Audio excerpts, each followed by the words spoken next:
So this is the first in a sequence of some video tests that I'm going to do on the Sony WX300.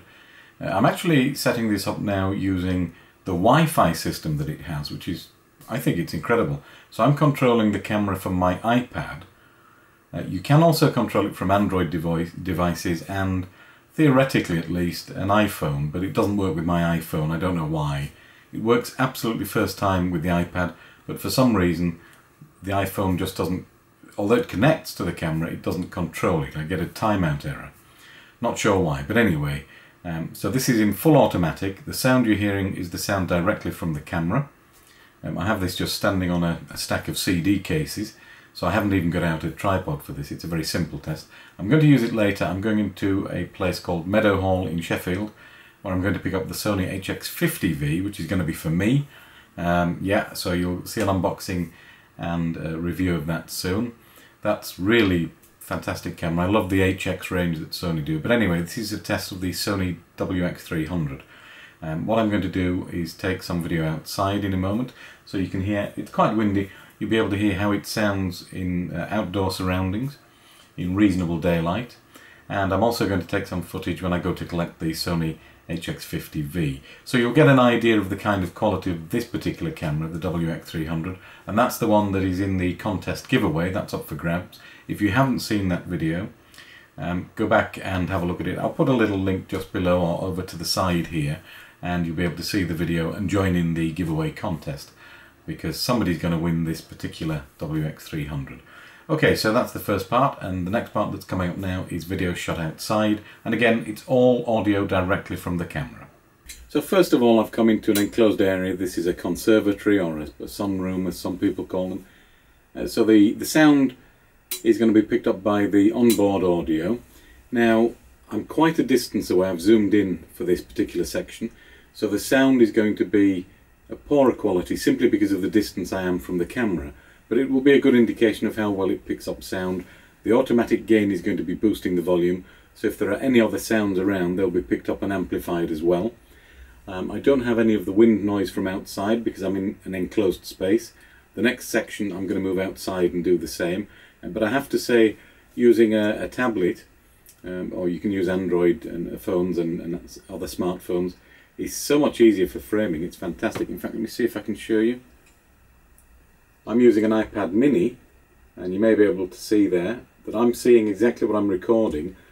The controls are, well, they're sort of primitive. You have a zoom, tele and wide angle zoom, you have an on-off, and movie or still photo recording mode, so that you can switch between taking photos or movies, as I'm doing now.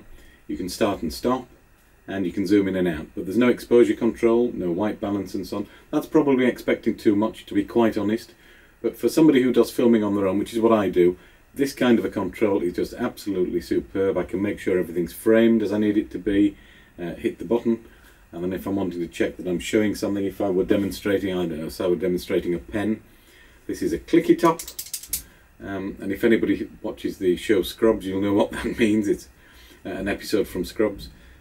So this particular pen, I can now see that it's fully in shot and nicely exposed and so on. If I were doing an unboxing, I'd know to lift the box up to this level rather than here where you couldn't see it. So that's pretty good. I'm quite impressed with that. It would be wonderful to have exposure controls and other manual settings like white balance and so on. It may be that you set those first and then just use this as a big remote control for on and off. I'm going to have a look at that when I go outside, so let's see, and I'll see you in this next section in a second or so. So now I'm in the shade, so actually you can see the exposure is not quite right. The bright area behind me is making me underexposed, and there's quite a lot of noise. I can hear children playing, dogs barking, we have the wind noise, and then I have a thing rattling on my roof there. It's some kind of a vent thing that just spins round. So anyway, it will be a good indication of the quality of the audio on board, and the background noise of the wind there, which is not howling but it's constant, may well be affecting the quality of the audio for my speech and so on. What I'm going to do is stop now and see if I can set exposure compensation before taking the shot, and then just see if we can improve on the current exposure level, which is underexposed for the main subject, which is me, but correctly exposed for the background. So I'll try that now. When I looked in the settings, it did look as if the exposure compensation was still set, but it doesn't seem to be showing on screen as far as I can see.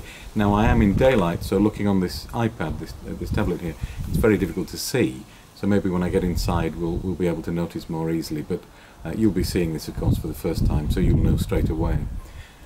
As it stands, I still think Wi-Fi control is superb, and all in all I would say I'd give this particular camera a thumbs up. Pretty good.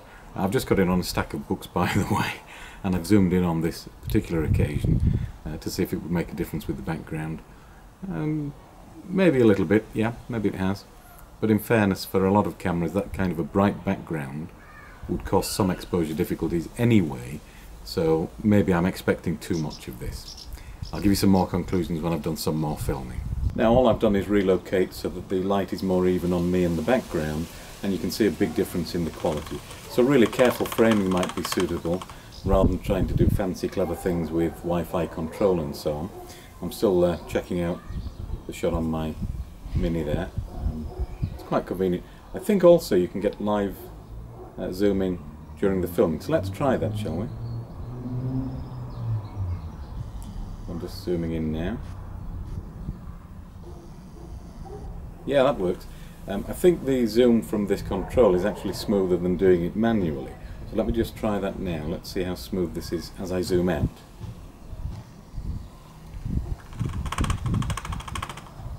Yeah, I think that's pretty good. Yeah. So definitely gets a thumbs up from me.